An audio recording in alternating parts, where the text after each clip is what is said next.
A foolish man doesn't walk around with a sign on his chest. You won't find a label on his back. Instead, he gives himself away through habits, through the way he carries himself, through the way he answers criticism, through the way he confesses his weaknesses like there's something to be proud of, and hides his strengths like he's ashamed of them. Most people think they can spot intelligence by listening to what someone says. But Machiavelli? He looked for stupidity in what people repeat. Because fools don't evolve. They cycle. Their lives become patterns of self-sabotage dressed up as sincerity. The first pattern? He thinks good intentions are enough to earn respect. This is the fairy tale the foolish man lives in. If I mean well, I should be loved. If I try hard, I should be admired. If I'm a nice person, people should trust me. But Machiavelli understood something brutal. The world doesn't run on intention. It runs on impact. A fool talks more about what he tried to do than what he actually did. He expects people to see his heart before he's earned their attention. He feels entitled to respect simply because he exists with nice values. You'll hear him say things like, "At least I tried," or "Why is everyone so mean when I'm just trying to be kind?" And while he waits for a trophy for being moral, sharper men are building empires by being effective. Machiavelli warned rulers that being loved without being feared is a dangerous position. The same logic applies to ordinary men. Respect isn't born from kindness. It's born from power. Reputation follows results, not virtue. The foolish man confuses morality with competence. He thinks being a good guy is enough. But the world doesn't run on goodness. It runs on dominance, incentives, and appearances. In that world, kindness without strength isn't virtue, it's bait. Another sign of the fool? He defends himself loudly. Volume, to him, is strength. The moment he's criticized, he over-explains. The second he's questioned, he overshares. When his ego takes even the slightest bruise, he talks, and talks, and talks. Why? Because his identity depends on being seen the right way. He fears being misunderstood more than being ineffective. So he becomes predictable. And predictability, that's vulnerability. Machiavelli warned constantly against being predictable. Because once someone knows your patterns, they can control you. The fool thinks he's clarifying the truth, but what he's really doing is exposing himself. Every clarification, every emotional outburst, every unsolicited explanation reveals more than any insult ever could. You'll see him try to set the record straight over things no one even noticed. He reacts emotionally to small jabs, then spirals into a performance of self-defense. He forgets what the lion knows. A lion never explains himself to sheep. A truly powerful man understands that silence is a weapon. Mystery is armor. Perception does the heavy lifting. But the foolish man turns every insult into an opportunity to showcase his insecurity. He reacts, not with strategy, but with emotional compulsion. Another fatal trait? He sacrifices power for pleasure. You can tell how wise a man is by what he's willing to give up for momentary satisfaction. The fool? He gives up everything. He is ruled by appetite, dopamine, lust, validation, distractions. He calls it living life. But he's not alive. He's sedated. He'll choose the quick high over long-term strength, comfort over growth, and attention from anyone over respect from the few. He thinks his feelings are a compass. If it feels good, it must be right. But Machiavelli reminded us, it is safer to be feared than loved when one of the two must be lacking.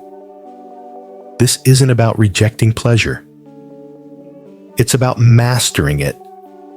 The wise man uses desire. The fool is used by it. The foolish man doesn't even realize how emotional he is. He thinks his decisions are rational.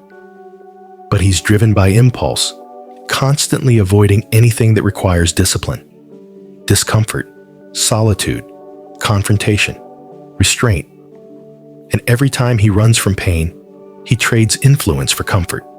It's a terrible bargain. A fourth sign. He shows his whole hand. The foolish man believes in transparency. He thinks being an open book makes him noble. That hiding nothing is a sign of strength. But Machiavelli knew something far more potent.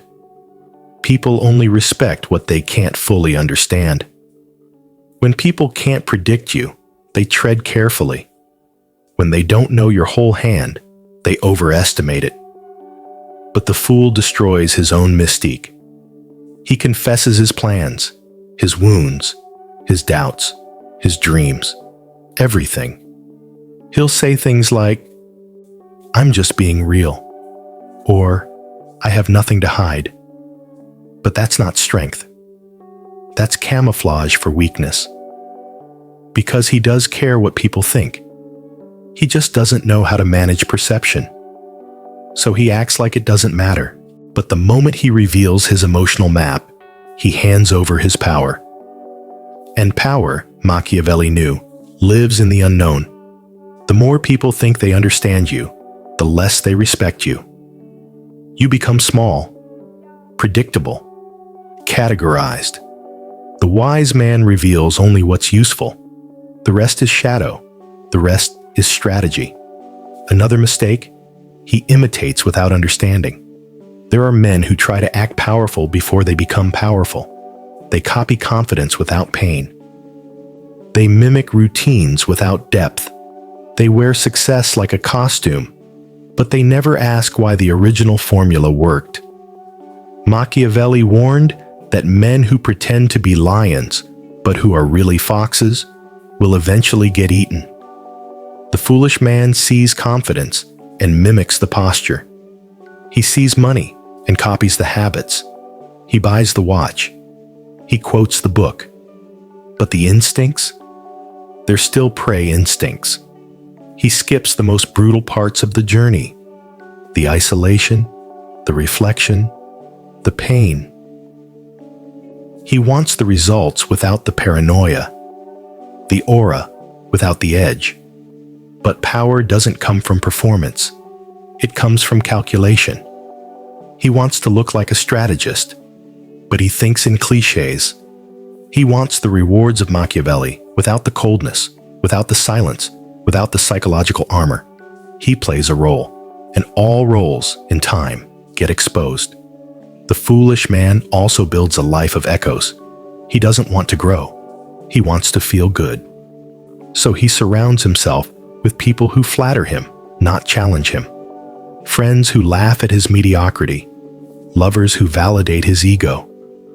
Co-workers who nod instead of question. This echo chamber becomes his reality. And like all illusions, it feels warm until it collapses. Machiavelli warned rulers to beware of flatterers. Why? Because flattery clouds vision. It dulls the instincts. And the same danger applies to any man who builds a kingdom of agreement. No one checks him. No one critiques him, so he never evolves. He becomes comfortable. And that's where the decay begins. He avoids conflict, cuts off anyone who challenges him, shares opinions only in safe spaces. He surrounds himself with mirrors, not men. And the problem with mirrors? They don't protect you when war comes. They only reflect your image until that image shatters. He reacts emotionally to everything. Watch closely. The moment a man flinches at small things, an insult, a rejection, a delay, you are watching weakness on display. The fool has no internal pause. He is ruled by external stimuli. He snaps when corrected, sulks when ignored. boasts when praised. He confuses emotion with authenticity, not realizing that raw emotion is free intel for his enemies. He believes he's being real, but what he's really being is unguarded. Machiavelli taught that power requires control, not just of your actions, but of your face. The ability to wait, to absorb insult, to pretend, to delay retaliation until the right moment. These are the marks of command. But the fool is a puppet, pulled by every feeling that rises. He wears his emotions like a cracked mask, leaking insecurity with every reaction. Perhaps one of his most dangerous traits. He believes power is a personality. He thinks it's about being dominant, assertive, alpha. He mimics mannerisms, not realizing he's reducing centuries of strategic wisdom into cheap theatrics. Machiavelli would laugh. Because true power is not about volume. It's about ambiguity, not about being masculine, about being untouchable. The man who confuses image with force will always lose. He barks when ignored, seeks control in every room, mistakes compliance for respect. But the man who understands power, he doesn't need to dominate a room. People feel him when he walks in. There's a coldness, a silence, an atmosphere of consequence. The foolish man puts on a show. The dangerous man radiates presence. And the tragedy is, the fool thinks he's safe. He thinks he's harmless. But that's the most dangerous kind of fool. The one who believes he cannot be destroyed. He walks into traps, thinking they're opportunities. He confesses his weaknesses and calls it authenticity. He acts on instinct and calls it intuition. He moves without thinking and speaks without weighing the cost. But Machiavelli knew, the world doesn't forgive weakness. It only delays its punishment. Another trait? He thinks forgiveness is a strategy. He believes that being forgiving makes him noble, that letting things go earns him peace or respect. But in a world of predators, that's not peace, it's permission. He forgives the friend who disrespected him publicly, the partner who withheld love to gain power, the boss who dangled rewards and delivered excuses. And each time, he believes he's taking the high road. But Machiavelli would call this a silent invitation to be betrayed again. Forgiveness, when handed out freely, becomes a signal. You can hurt me. I'll let it slide. Machiavelli advised that betrayal must be punished, not quietly, but publicly. Why? Because punishment isn't just justice, it's deterrence. The wise man makes mercy look like a decision. The fool makes it a default. He doesn't forgive from strength. He forgives to avoid confrontation. And here's another damning pattern. He overinvests in people who don't deserve him. The foolish man sees potential everywhere but within himself. He pours his time, his energy, his loyalty into people who repeatedly show they're not worth it. He chases women who give him breadcrumbs, defends friends who mock him when he's not around, supports family members who only appear when they need something. He calls this loyalty. He calls it love. But Machiavelli would call it strategic blindness. Loyalty to people who don't bring you power? That's not virtue.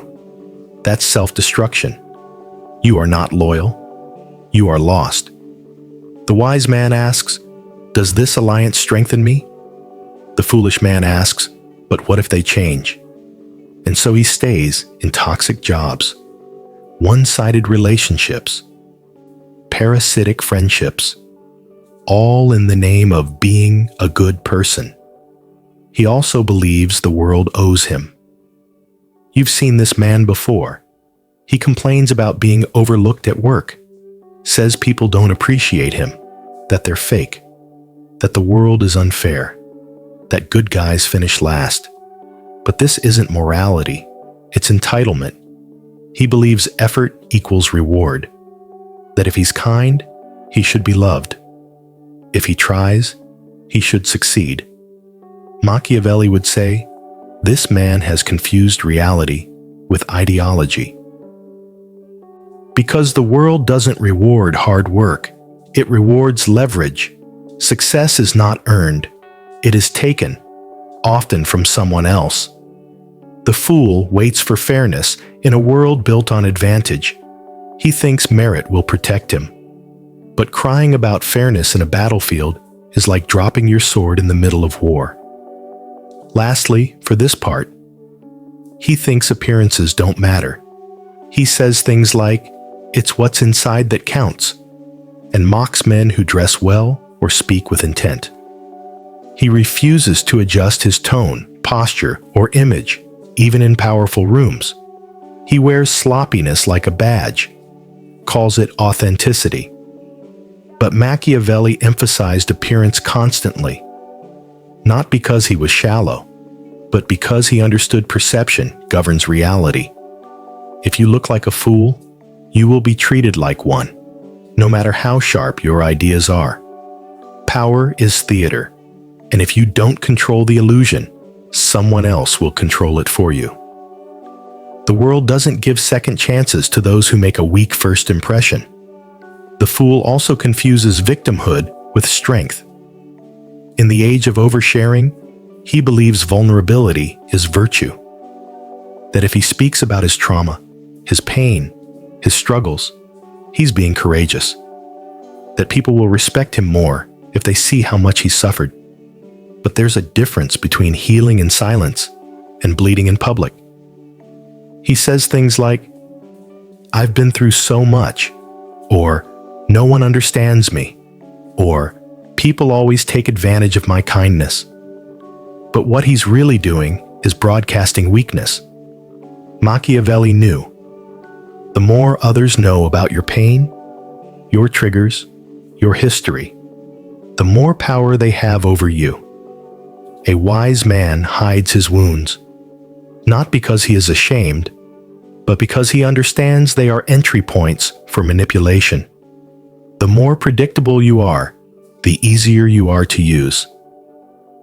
True strength isn't about being unbreakable. It's about being broken in silence and returning stronger, without limping in front of those who might strike again.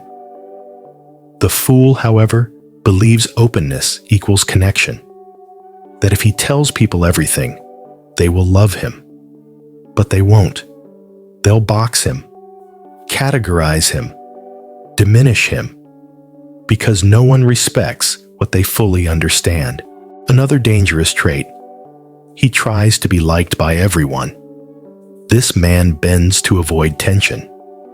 He breaks to avoid conflict. He shrinks himself to fit other people's comfort zones. He believes diplomacy means never offending anyone. That being nice is the highest form of intelligence, but in doing so, he becomes invisible. Machiavelli was clear. You must choose to be feared or loved, but never try to be both. The man who chases universal approval eventually loses both respect and identity. Because people don't follow the agreeable, they follow the consequential, and that means polarity. You must be willing to be disliked by some in order to be respected by others. The fool hides his opinions. He avoids drawing lines. He thinks he's being kind, but he's actually being forgettable. And in trying to please everyone, he betrays himself. Not loudly, not all at once, but quietly, through years of saying yes when he meant no. He also seeks validation from the wrong sources. The fool needs praise, but he takes it from anywhere, from people who envy him, people who manipulate him, people who offer compliments to keep him docile. He'll post online fishing for approval, share his goals with people who won't challenge him, and brag subtly, hoping someone will bite. He confuses attention for affirmation. But not all praise is equal. A lion's approval means something. A sheep's? Nothing. Machiavelli would urge men to seek feedback only from those above them in intelligence, power, and discipline. The fool does the opposite. He craves applause from those too afraid to criticize him, too weak to correct him. And he never asks the most important question: who is clapping for me? Because when the weak cheer for you, it's often to keep you small. Now, perhaps the most fatal flaw: he does not respect power. He wants status, success, recognition. But when power finally begins to appear, he rejects it. He says things like, "I don't want to be manipulative," or "I just want to be myself," or "Power changes people." He romanticizes struggle. He glorifies the underdog. He chooses moral purity over strategic clarity. Because deep down, he's afraid of what power requires. He'd rather remain small and liked than risk being powerful and feared. But Machiavelli would call this man useless. Because power is not evil. It is neutral, a tool. And if you refuse to wield it, someone else will wield it against you. The fool convinces himself that he's choosing peace. But what he's really choosing is powerlessness. And perhaps the most delusional trait of all, he believes things will just work out. That if he keeps being a good person, keeps trying hard, the universe will eventually reward him. That if he's patient enough, fair enough, gentle enough, everything will fall into place. But that's not hope. That's negligence. He doesn't prepare for betrayal. He doesn't build alliances. He doesn't sharpen his instincts during moments of peace because he believes he has time. He believes people are inherently good. That suffering always builds character. That hard work always pays off. Machiavelli knew better. Suffering only has meaning if it's turned into strategy, if it's converted into leverage. Otherwise, it's just pain, and pain will not protect you. It will only distract you while someone stronger takes your position. The wise man plans for the worst while moving toward the best. The foolish man hopes for the best and gets crushed by the worst, because the world does not reward hope. It rewards calculation, preparation, advantage. And if a man refuses to study power, he will always play the game from behind, confused as to why those less moral than him keep winning. The truth? The game isn't rigged. He is just foolish. The fool confuses comfort with freedom. He believes because he has a steady job, some savings, and free time to scroll mindlessly, that he is free. But he's not. He is managed, contained, pacified. Real freedom is not the absence of pain. It is the presence of power, the ability to say no without fear, to walk away without begging, to stand alone without crumbling. But the fool avoids discomfort at all costs. He mistakes peace for safety. He confuses sedation for liberation. And so, he is a prisoner who decorates his cell.